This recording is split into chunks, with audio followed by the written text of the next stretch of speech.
तो देखिए बच्चों, अब हम सवाल नंबर 3 करेंगे। प्रश्नावली 6.1 में सवाल नंबर 3 हमसे क्या पूछ रहा है। देखो, सवाल हमसे कह रहा है कि ये जो संख्या है हमारे पास तीसरे सवाल में 4 संख्या दी गई हैं, 1 2 3 और 4। इन चारों में उसने एक ही बात पूछी है कि जब इनका हम वर्ग करेंगे ना, तो कौन कौन सी संख्या हमें वर्ग प्राप्त मतलब विषम प्राप्त होगी। वर्ग करने के बाद विषम कौन सी प्राप्त होगी और कौन संख्या सम प्राप्त होगी।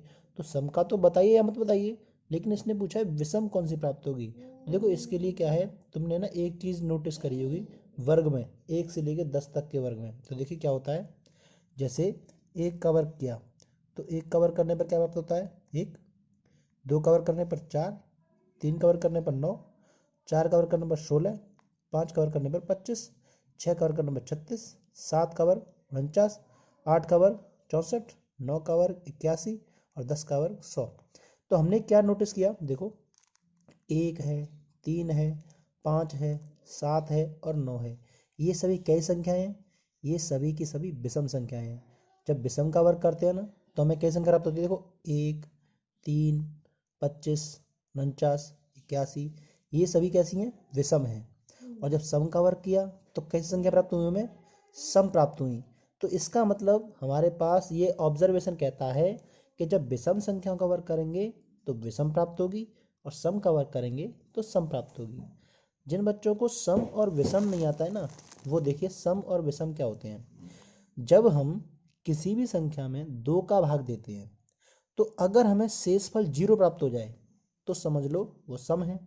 और अगर हमें शेषफल जो है 1 प्राप्त हो रहा है तो समझ लीजिए वो संख्या हमारी विषम हो जाएगी। जैसे मान के चलो, मैंने 5 है, 5 में 2 का भाग दिया, तो देखो 5 में 2 का भाग प्राप्त देखने पर क्या प्राप्त होता है, 2 का पाड़ा ऐसा 5 से अगर जाए तो 2 दूनी 4, कितना बचा, 1।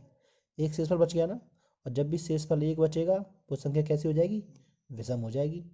और जब शेषफल कुछ नहीं बचता है यानी 0 बचता है, जैसे 8 ले ली, 8 में हमने 2 का भाग दिया, तो देखो 2 चौके 8, क्या प्राप्त हुआ, 0।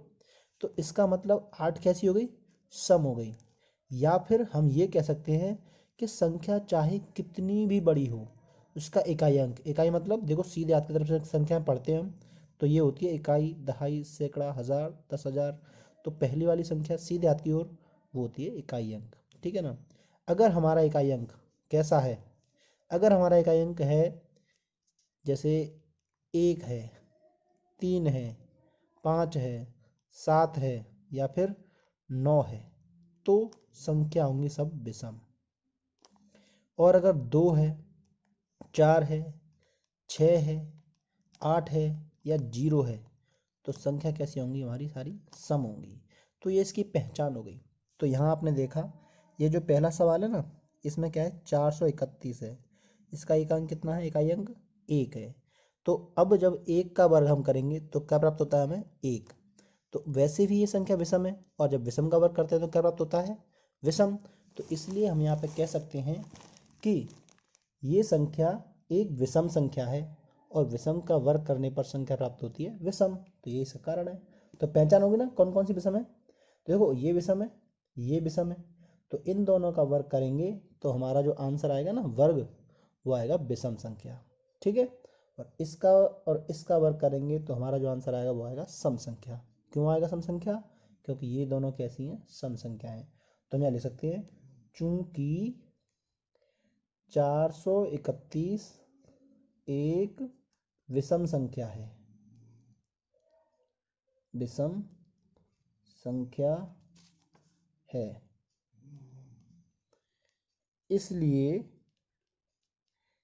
इसका वर्ग एक विषम संख्या होगी। इसी तरह इसका लिख सकते हैं, लिख देंगे 2826 कैसी है, एक सम संख्या है, इसलिए इसका वर्ग एक सम संख्या होगी। तो यहाँ आराम से लिख सकते हैं ना, तो लिख देंगे चूंकि 2826 एक सम संख्या है, इसलिए इसका वर्ग एक सम संख्या होगी। और इसी तरह से इसमें लिख देंगे, देखो लास्ट में 9 है ना, तो इसका मतलब ये विषम है, तो हम यहाँ लिख देंगे चूंकि 7779 कैसी है, एक विषम संख्या है, इसलिए इसका वर्ग भी एक विषम संख्या होगी। ठीक है, तो ये दोनों आप करेंगे ना, अगर नहीं आएगा तो फिर से कमेंट करके पूछ लेंगे।